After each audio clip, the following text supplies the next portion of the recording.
जनकपुरी में आगमन की कथा। दूसरे दिन ऋषि विश्वामित्र ने अपनी मंडली के साथ प्रातःकाल ही जनकपुरी के लिए प्रस्थान किया। चलते चलते वे विशाला नगरी में पहुंचे।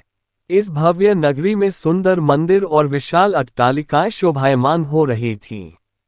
वहां की बड़ी बड़ी दुकानें अमूल्य आभूषणों को धारण किए हुए स्त्री पुरुष आदि नगर की संपन्नता का परिचय दे रहे थे। चौड़ी चौड़ी और साफ सुथरी सड़कों को देखकर ज्ञात होता था कि नगर के रखरखाव और व्यवस्था बहुत ही सुंदर और प्रशंसनीय थी। विशाला नगरी को पार करके वे सभी मिथिलापुरी पहुंचे। उन्होंने देखा कि नगर के बाहर सुरम्य प्रदेश में एक मनोहर यज्ञशाला का निर्माण किया गया था और वहां पर विभिन्न प्रांतों से आए हुए वेदपाठी ब्राह्मण मधुर ध्वनि में वेद मंत्रों का सस्वर पाठ कर रहे थे। शोभायुक्त यज्ञ मंडप अत्यंत आकर्षक था, जिसे देखकर राम ने कहा, हे गुरुदेव, इस यज्ञशाला की छटा मेरे मन को मोह रही है और विद्वान ब्राह्मणों के आनंददायक मंत्रोच्चार को सुनकर मैं पुलकित हो रहा हूँ।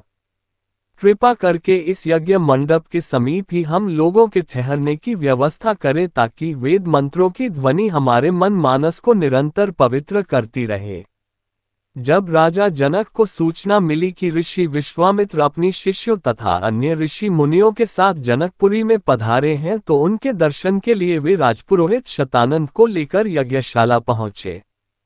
पाद्य अर्घ्य आदि से विश्वामित्र जी का पूजन करके राजा जनक बोले, हे महर्षि, आपने यहाँ पधार कर और दर्शन देकर हम लोगों को कृतार्थ कर दिया है।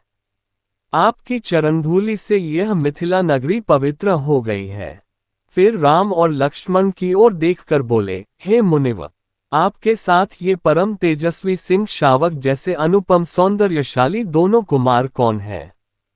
इनकी वीरतापूर्ण आकृति देखकर प्रतीत होता है मानो ये किसी राजकुल के दीपक हैं।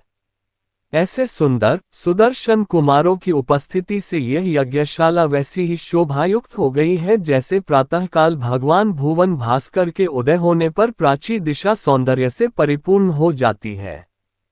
कृपा करके अवगत कराइए कि ये कौन है, कहाँ से आए हैं, इनके पिता और कुल का नाम क्या है। इस पर ऋषि विश्वामित्र ने राजा जनक से कहा, हे राजन, ये दोनों बालक वास्तव में राजकुमार हैं।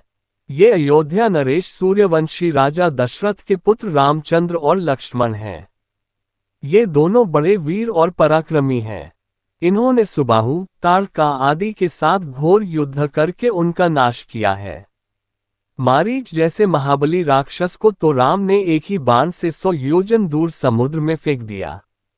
अपने यज्ञ की रक्षा के लिए मैं इन्हें अयोध्यापति राजा दशरथ से मांग कर लाया था। मैंने इन्हें नाना प्रकार के अस्त्र शस्त्रों की शिक्षा प्रदान की है। इनके प्रयत्नों से मेरा यज्ञ निर्विघ्न तथा सफलतापूर्वक संपन्न हो गया।